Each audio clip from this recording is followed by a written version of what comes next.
Queridos, na continuidade da nossa exposição bíblica, nós vamos agora ler o capítulo 3 de Colossenses, Colossenses capítulo 3, faremos a leitura dos versos 12 até o verso de número 17. Colossenses capítulo 3, versos 12 a 17, assim nos diz a palavra do nosso Deus.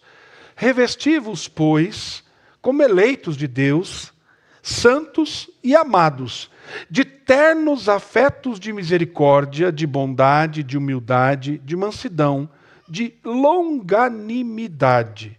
Suportai-vos uns aos outros, perdoai-vos mutuamente, caso alguém tenha motivo de queixa contra outrem.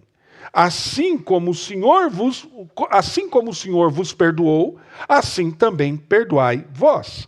Acima de tudo, porém, esteja o amor, que é o vínculo da perfeição. Seja a paz de Cristo o árbitro em vosso coração, a qual também fostes chamados em um só corpo, e sede agradecidos. Habite ricamente em vós a palavra de Cristo, instruí-vos e aconselhai-vos mutuamente em toda a sabedoria, louvando a Deus com salmos e hinos e cânticos espirituais com gratidão em vosso coração. E tudo o que fizerdes, seja em palavra, seja em ação, fazei-o em nome do Senhor Jesus, dando por ele graças a Deus Pai. Senhor nosso Deus, nós nos colocamos mais uma vez diante do Senhor e agora clamamos para que o Senhor fale ao nosso coração por meio da exposição da Escritura. Que as palavras dos meus lábios, o meditar do meu coração, sejam agradáveis na Tua presença. Meu Senhor, minha rocha, meu Redentor, amado da minha alma, em nome de Jesus. Amém. Meus irmãos, nós temos trabalhado na exposição dessa epístola aos Colossenses, e aqui nós temos visto ao longo dessa exposição, desta carta que o apóstolo Paulo escreve à igreja que está na cidade de Colossos, ele escreve essa carta quando Epáfras vai até ele e relata o que tinha acontecido nessa igreja, que o próprio Epáfras tinha plantado ali naquela cidade. E alguns falsos mestres se levantaram e estavam ensinando falsas doutrinas. E então o apóstolo Paulo, ele enfatiza a suficiência em Cristo Jesus e ele mostra a inconsistência do ensino desses falsos mestres.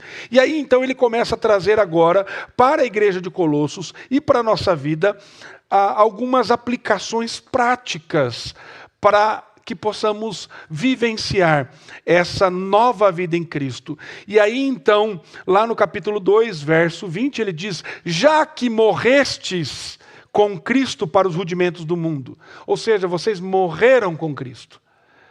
E lá no capítulo 3, verso 1, nós vemos que, por mais que o texto bíblico aqui na nossa versão traga se morrestes, ou portanto, se fostes ressuscitados, a ideia do apóstolo Paulo é mostrar um indicativo, algo que Deus fez. Já que vocês morreram com Cristo, já que vocês ressuscitaram com Cristo, e aí ele nos dá um imperativo lá no verso de número 5, dizendo: fazei morrer, pois, fazei, pois, morrer a vossa natureza terrena. E aí ele então traz uma lista de pecados comuns a todos nós, que nós precisamos nos despir disso. E aí ele diz também que nós devemos nos revestir do novo homem que se refaz para o pleno conhecimento, segundo a imagem daquele que o criou. E agora, queridos, nós começamos a ver, a partir do verso de número 12, o resultado, porque lá no capítulo 3, no início, ele diz que se nós ressuscitamos com Cristo, se nós já morremos com Ele, se nós já ressuscitamos com Ele, nós não devemos buscar as coisas deste lado de cada eternidade, as coisas rudimentares deste mundo. Mas ele diz: buscai as coisas lá do alto, onde Cristo vive. assentado à direita de Deus. Pensai nas coisas lá do alto. E agora, ele começa a mostrar para nós qual é o resultado, quais são as evidências dessa nova natureza em Cristo.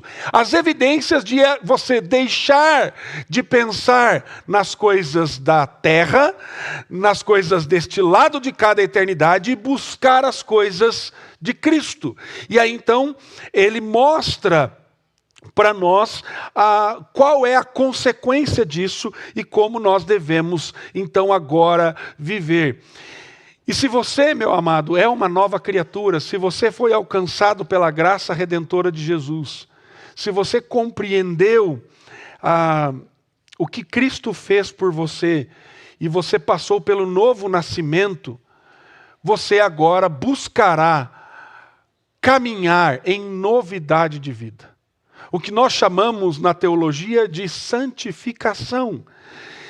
E, consequentemente, você experimentará uma nova vida em Cristo e você claramente verá na sua própria vida e na vida dos irmãos em Cristo evidências dessa nova vida em Cristo, dessa nova natureza. E é sobre isso que eu gostaria de falar nesta manhã.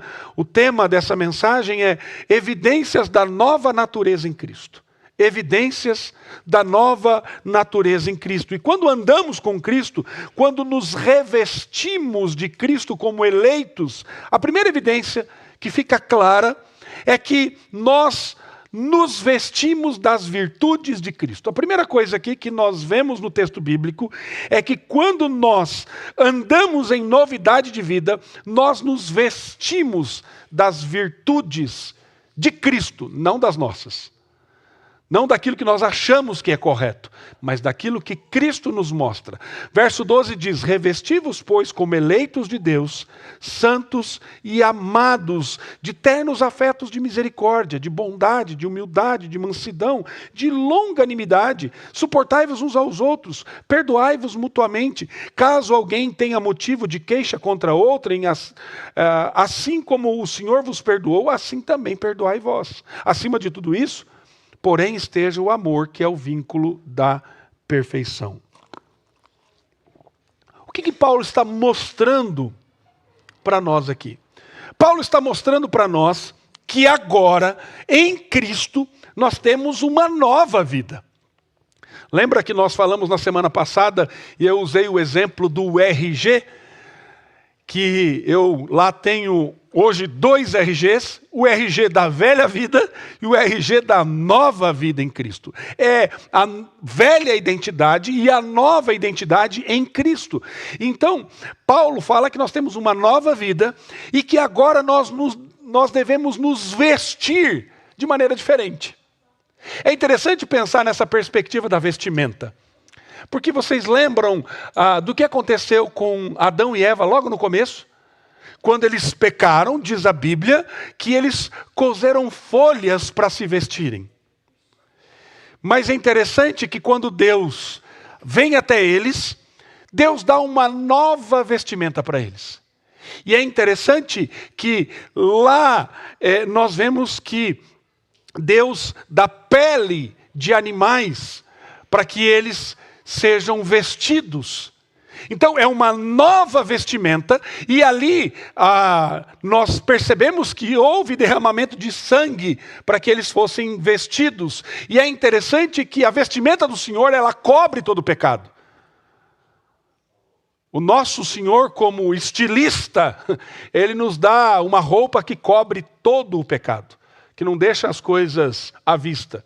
Muito pelo contrário, Ele nos dá essa nova vestimenta. Ou seja, como santos, como amados, como eleitos de Deus, agora nós nos revestimos de um coração cheio de compaixão, cheio de bondade, cheio de humildade, de mansidão e paciência. Tudo que naturalmente eu e você somos, né? Bondosos, pacientes, amorosos. Você é assim em casa com seu marido, você é assim em casa com a sua esposa, né, com a sua mãe, com os seus filhos, é bondoso, é humilde. Aí você se orgulha tanto da sua humildade, né, que ela chega a vazar, assim, de tão humilde que você é. Né? Você é tão humilde que você chega a se orgulhar dela. Manso, paciente. Isso é natural para nós, né? Infelizmente não é. Nem para mim e nem para você. Paulo afirma que é preciso que os eleitos, aqueles que foram chamados, escolhidos antes da fundação do mundo, aqueles que agora têm uma nova vida em Cristo, se revistam, possam se vestir de um coração cheio de compaixão, cheio de bondade, cheio de humildade, cheio de paciência. E perceba que essa lista de práticas daquilo que nós devemos revestir no nosso coração é exatamente o oposto à lista que o apóstolo Paulo trata dos versos 5 a 8. Que ele menciona anteriormente. Então aqui ele faz um contraste, e esse contraste fica evidente, fica claro. Se por um prisma negativo importa eliminar as inclinações carnais expostas nas duas listas citadas, por um prisma positivo é necessário se revestir dessas 5 virtudes que nos levam a práticas santas, de emoções santas, de atitudes externas, que convém àquele que é transformado por Jesus.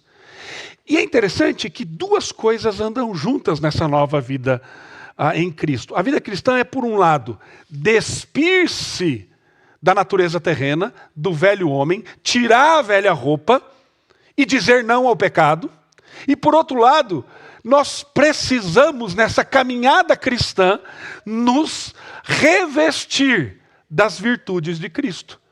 Então, se nós fôssemos resumir a nossa caminhada com Cristo agora, nós temos 2 coisas importantes: mortificação e vivificação. Eu tenho que fazer morrer a velha natureza e ser vivificado em Cristo. Eu tenho que tirar a roupa velha e colocar a roupa nova. E é uma sequência: dizer não ao pecado e sim a Cristo. E é interessante que, antes de conhecer a Jesus, qual era a escolha que você tinha? Antes de conhecer a Jesus, qual a escolha que eu tinha? Simplesmente dizer sim ao pecado. Porque nós não poderíamos fazer nada que seria bom para nós mesmos, no sentido de salvação. Mas agora, salvos em Cristo Jesus, o Senhor nos dá a liberdade para dizer não ao pecado.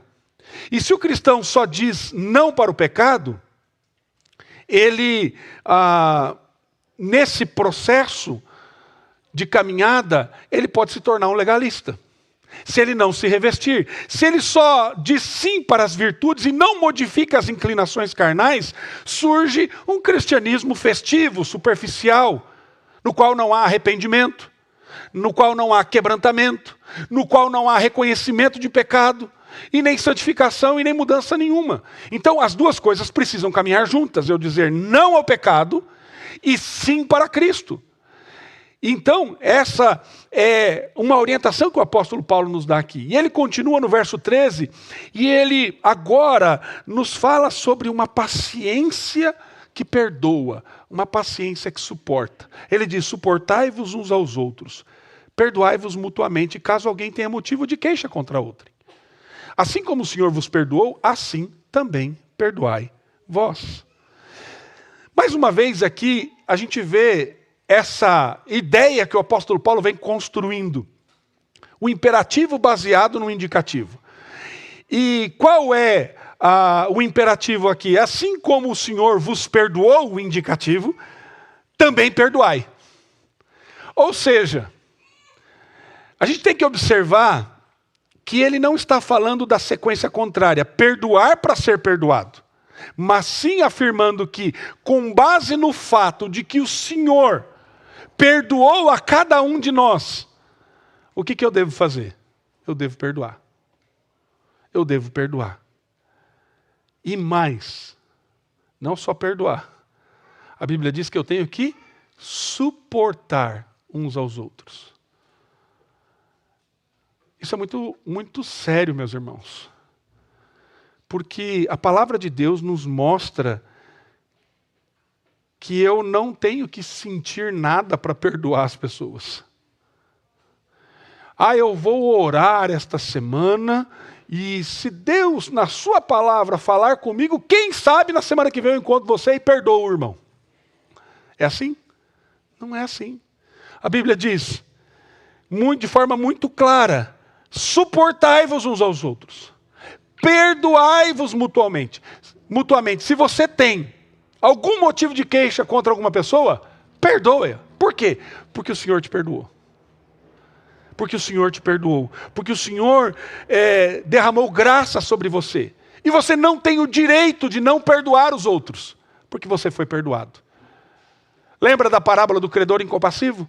Aquele que recebe um grande perdão e logo depois não perdoa aquele que facilmente o pagava, poderia pagá-lo. Infelizmente nós somos assim. Por isso nós precisamos revestir o nosso coração da presença do nosso Senhor. O fato é que nós precisamos buscar as coisas do alto.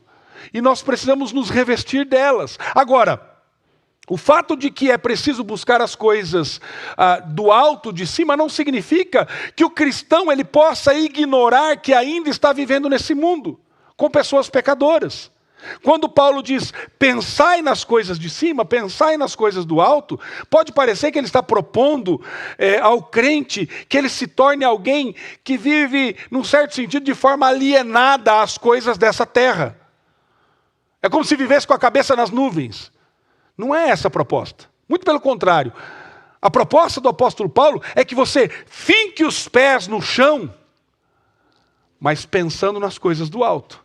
A vida do crente ela está escondida em Cristo, em Deus, mas isso não significa que neste mundo não vamos ter que conviver, que nós não tenhamos que conviver com as pessoas, de lidar com elas, resolver os problemas de relacionamentos que nós temos, que nós não tenhamos que trabalhar juntos, que nós não tenhamos que nos relacionar, casar, criar filhos, ter um trabalho, estar em uma classe na faculdade, na escola, do lado de outras pessoas. E é interessante que às vezes a gente entra dentro de uma bolha cristã. E parece que às vezes a gente esquece que o mundo é marcado pelo pecado. Eu vou dar um exemplo. Nós temos os nossos filhos, até o presente momento, especialmente no ensino fundamental 1, estudando numa escola cristã.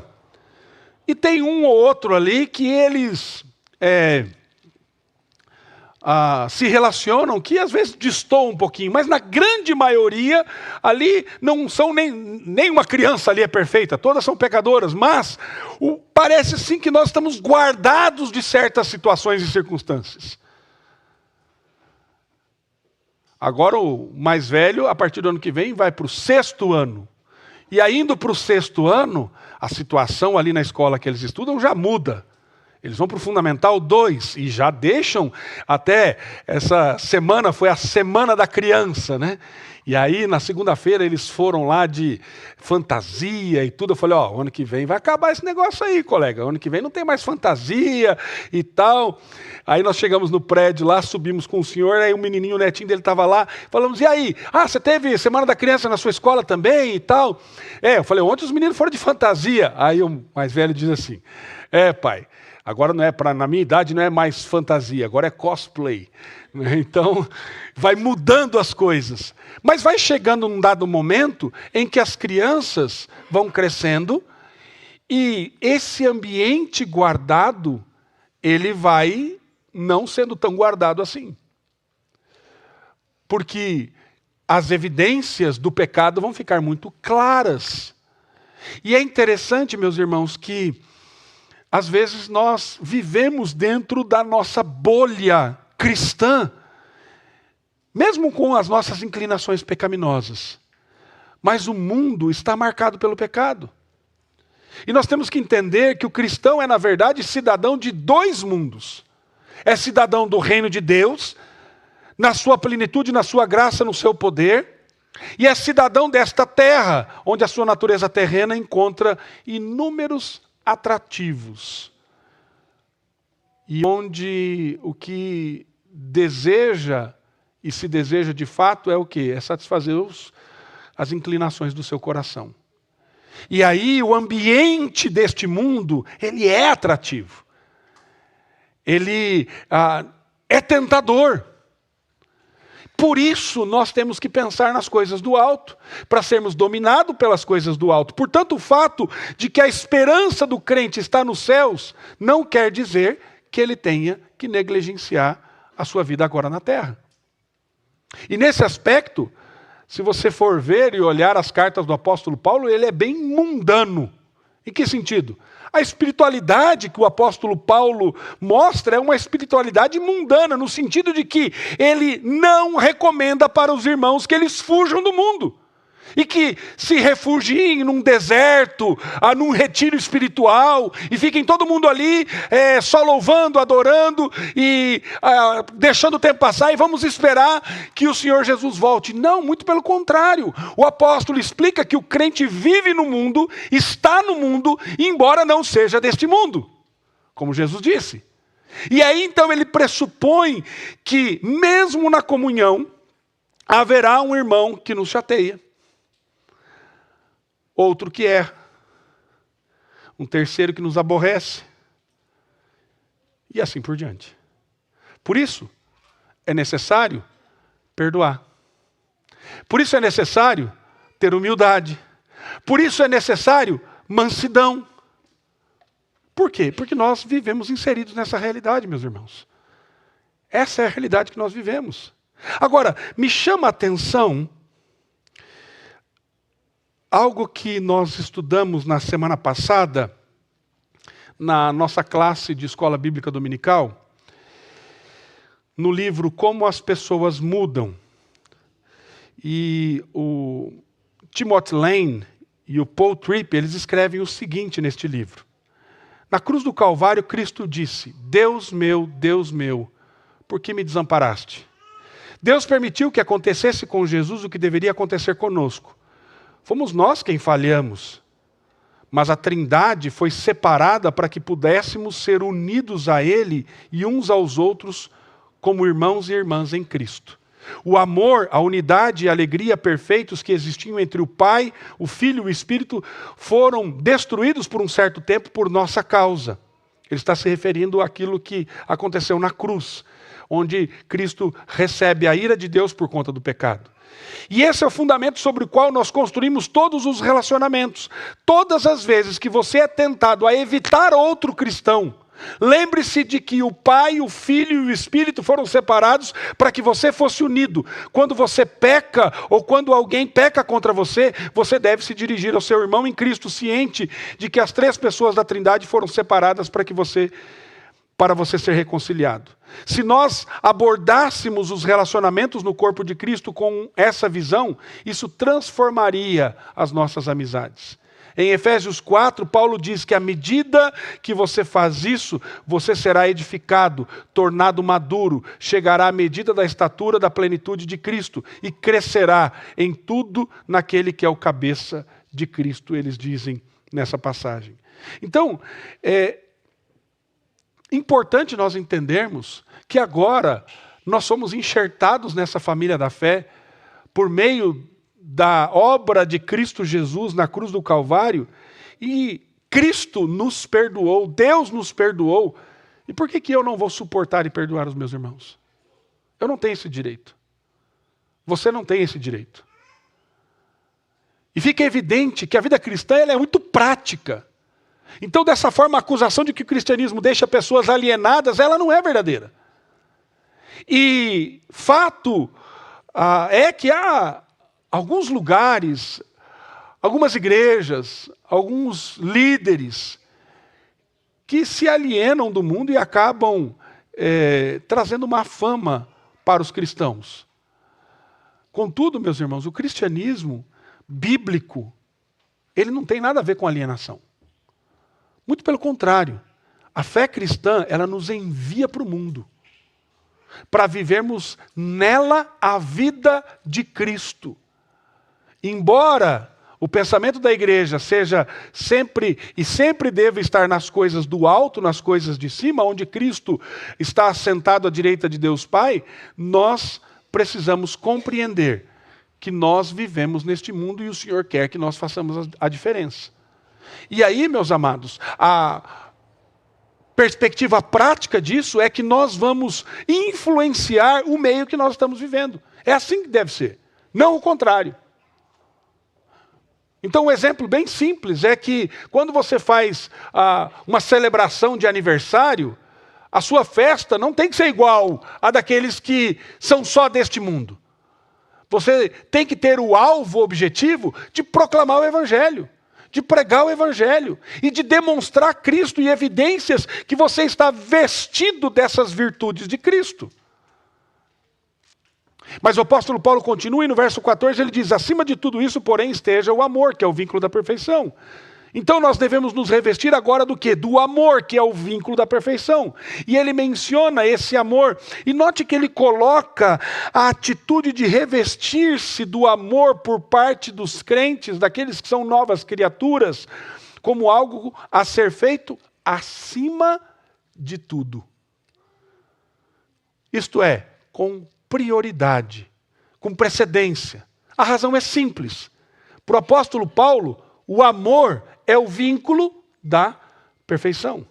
E essa palavra vínculo, que aparece diversas vezes no Novo Testamento, sempre ela traz esse sentido de laço, esse sentido de ligamento, de atadura. E Paulo emprega lá na sua carta aos Efésios, quando ele diz que a paz é o vínculo que sustenta e mantém a unidade que procede do Espírito, no capítulo 4, verso 3.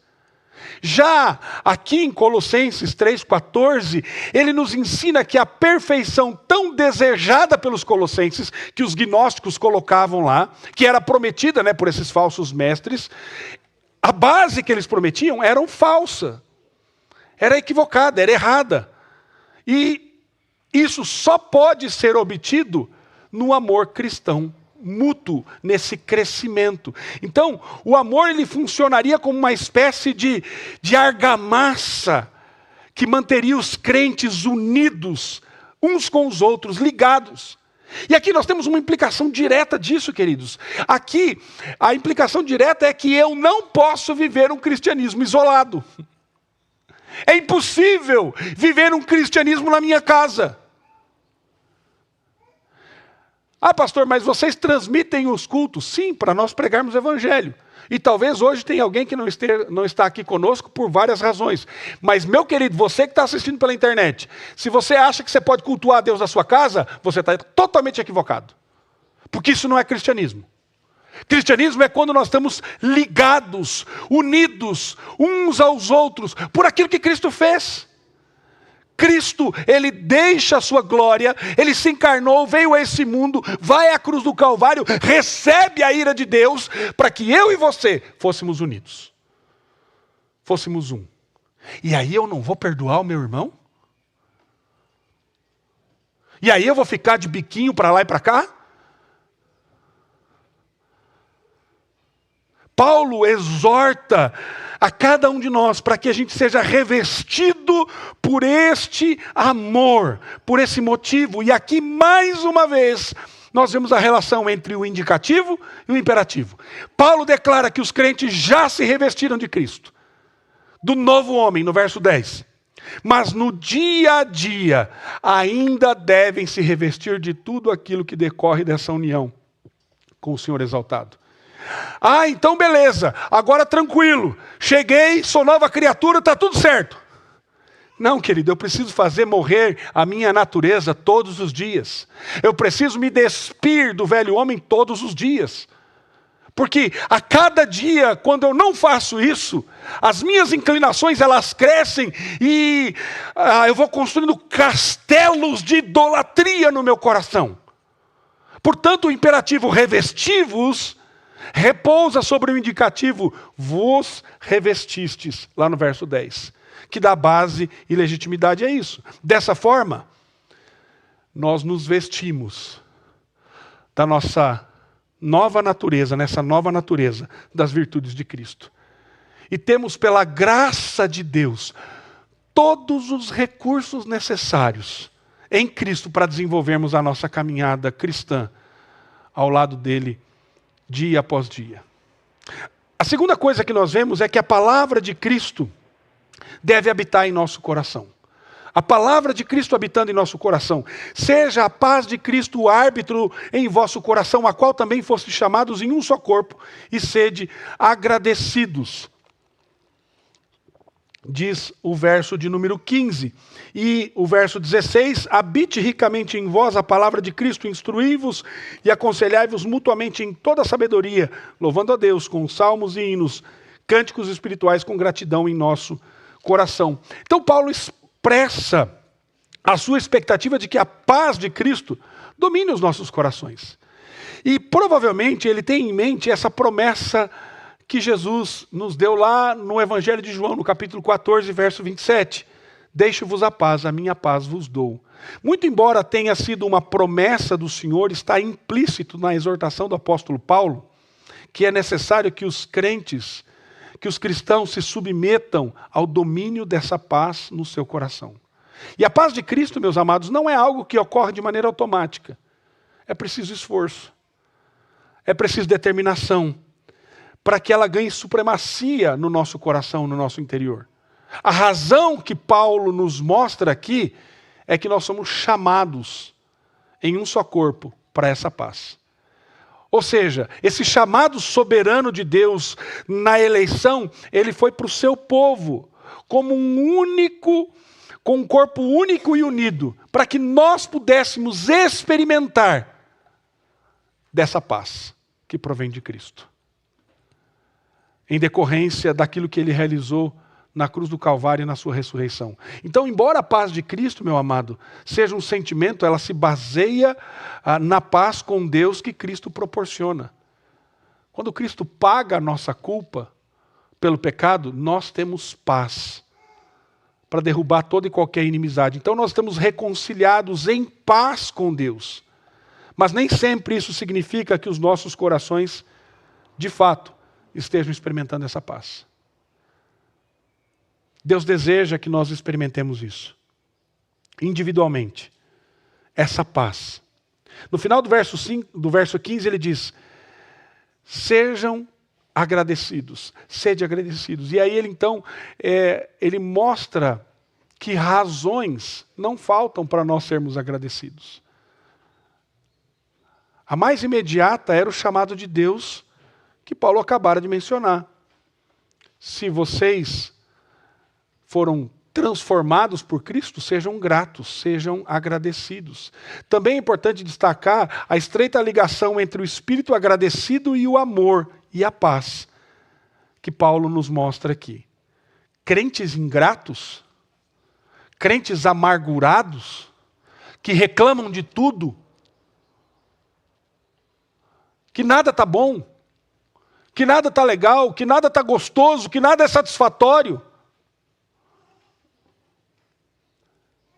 Esses precisam ter o coração transformado. Porque acabam sendo, sabe o quê? Um empecilho ao amor e à paz que devem reinar nos nossos corações e na igreja.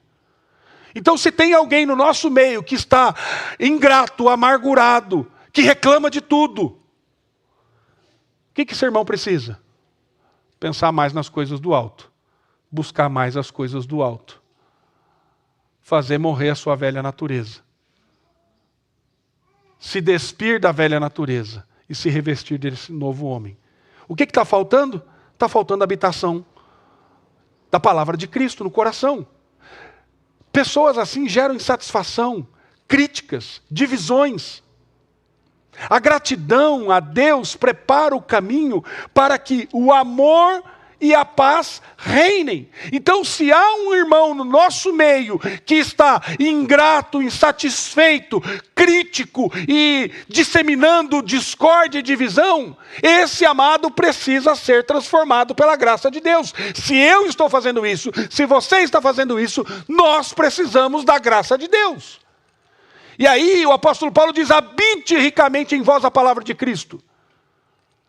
Aqui nós vemos a importância da palavra habitar em nosso coração. E é fundamental que a palavra habite plenamente em nossos corações. A palavra de Cristo, quando ela habitar o nosso coração, a consequência natural será o quê? Será instrução, será aconselhamento, esse ministério interpessoal da palavra.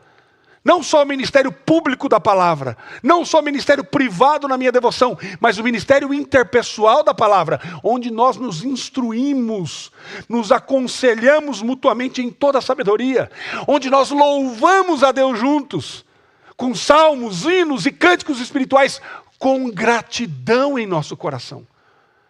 Portanto, meu amado, faça uma análise do seu coração. Se você está muito ingrato, se você está muito insatisfeito, muito provavelmente é porque tem muito de você e pouco da palavra na sua vida. Eu vou repetir. Se você está ingrato, azedo, amargurado, criticando tudo e todos, é porque tem muito de você dentro de você e pouco da palavra. Sabe o que você precisa? Ser mais consagrado. Ser mais crente, fazer morrer a velha natureza, se despir do velho homem e se revestir do novo homem. E sabe o que acontece, queridos? Nós somos hábeis em sermos cheios de nós mesmos, em enxergarmos a realidade a partir de nós mesmos. Mas o que nós estamos aprendendo aqui pela palavra? Pense nas coisas do alto, busque as coisas do alto. Se revista do novo homem. Por isso é importante, queridos, que nós tenhamos uma vida de fato na presença do nosso Deus, uma vida devocional. Por isso é importante que nós cantemos músicas que sejam cheias da palavra do Senhor. Não músicas como nós temos visto nos últimos tempos, músicas que falam daquilo que eu quero, daquilo que eu desejo. Não é isso. O que nós precisamos são de músicas que falem de Cristo, que falem dele. Nós precisamos ir para a palavra. É dessa forma que a palavra vai habitar ricamente em nós. E aí eu tenho uma pergunta para você, querido. A paz de Cristo tem reinado nos seus relacionamentos? Você tem sido um instrumento de paz, da paz de Cristo? Você é agradecido por fazer parte dessa igreja? Como membro do corpo de Cristo? A palavra tem habitado realmente o seu coração? Isso é o que dirige você, isso é o que guia você. É assim que você tem se relacionado de maneira prática, evidenciando essa vida edificada, sendo instruído e instruindo a outros em toda a sabedoria. Se isso está ausente na sua vida, queridos, se você não percebe essas coisas, se você não enxerga essas coisas, é porque de fato a palavra não está habitando no seu coração. Você está muito cheio de você e pouco cheio do Senhor. É preciso que eu e você, pela ação do Santo Espírito, façamos esse movimento da graça, de nos despir e nos revestir. Pedro, na sua segunda carta, diz que se não vivermos assim, nós somos cegos. E a pergunta que eu faço para você, querido, você é cego? Você é cego? Você só enxerga aquilo que está perto, aquilo que está diante de você? E aí o apóstolo Paulo termina no verso 17 dizendo: tudo o que fizerdes, seja em palavra, seja em ação, fazei-o em nome do Senhor Jesus, dando por ele graças a Deus Pai. Aqui, queridos, nós teremos algo maravilhoso. Se a palavra de Cristo habitar, se você, em primeiro lugar, se vestir das virtudes de Cristo, se a palavra habitar no seu coração, você será dominado por Cristo. Você terá a sua vida dominada pela vida de Cristo. E aqui nós temos o resumo de toda essa sessão que o apóstolo Paulo, ele mostra para nós desde o verso 1 até o verso 17. Tudo inclui aquilo que dizemos e fizermos. Embora Paulo não tenha mencionado aqui, inclui aquilo que nós pensamos, aquilo que nós cogitamos. Ou seja, a totalidade da nossa atividade na nossa vida diária, nesse mundo, fazer todas essas coisas, tudo o que fizerdes, faça em nome do Senhor Jesus. Tudo o que fizerdes. Tudo, irmão. Você consegue entender isso? Ah, não, agora eu deixo Jesus de lado. Não. Tudo o que você fizer, tudo o que você buscar, tudo o que você pensar, tudo que você desejar, tudo que você almejar na sua vida, tem que ser em nome de Jesus. É isso que o apóstolo Paulo está mostrando para nós. O resultado é que nós faremos somente aquilo para o qual nós possamos invocar o nome de Jesus. E aí vamos pensar em coisas práticas. Eu não quero perdoar meu irmão. Isso está certo? Isso está sendo no nome de Jesus? Eu não quero demonstrar amor por fulano. Isso está certo? Segundo aquilo que nós estamos sendo instruídos para mostrarmos e fizermos tudo em nome de Jesus? Sabe o que vai acontecer, queridos? Quando eu e você formos dominados por essa palavra, nós vamos naturalmente, pela ação do Santo Espírito, fazer morrer as obras da nossa carne. As obras da carne ficarão excluídas. Por quê? Porque elas desonram o nome do Senhor. E aí nós vamos dar graças a Deus, porque Cristo, de maneira clara, Ele estará sendo o centro da nossa vida. E nós dependeremos dEle em tudo que fizermos. Mas como funciona isso na prática? É importante lembrar, queridos, que não se trata de algo que se faça de uma vez para sempre. Eu fiz uma vez e acabou. Não, todos os dias é importante eu viver essa realidade. O cristão vai passar a vida inteira buscando as coisas de cima, onde Cristo vive assentado à direita de Deus Pai. Porque a sua vida está nele. Enquanto o Senhor nos der vigor e nós estivermos aqui deste lado de cada eternidade, nós vamos ter que lutar contra o pecado e vamos ter que buscar as coisas do alto. Então, cada vez mais que eu vou aprofundando o meu relacionamento com Cristo, muitas vezes eu vou descobrindo coisas que eu nem imaginava que eram pecado. E nessa relação mútua, nós vamos percebendo isso. Por isso, eu preciso de tempo de oração, de leitura da Bíblia, de instrução mútua com os irmãos, de tempo de louvor, de adoração, de culto. Porque isso é o mais importante na nossa vida. O mais importante na sua vida não é o seu lazer, não é o seu trabalho, não é o seu dinheiro. O mais importante na sua vida, o que dá significado, o que dá razão para a sua existência, é estar na presença de Deus. É buscar a presença do Senhor. É estar diante dEle. E aí, você, de maneira muito clara, vai vivenciar isso. Portanto, meu amado, esse é o desejo de Deus para a nossa vida. A pergunta que eu faço a você é: como é que você vai desenvolver a sua caminhada nessa nova vida em Cristo? Cheio de você mesmo ou cheio da palavra? Se vista com as virtudes de Cristo. Que a palavra habite o seu coração e que você seja dominado pela presença de Jesus Cristo. Que o Senhor nos abençoe em nome de Jesus. Amém.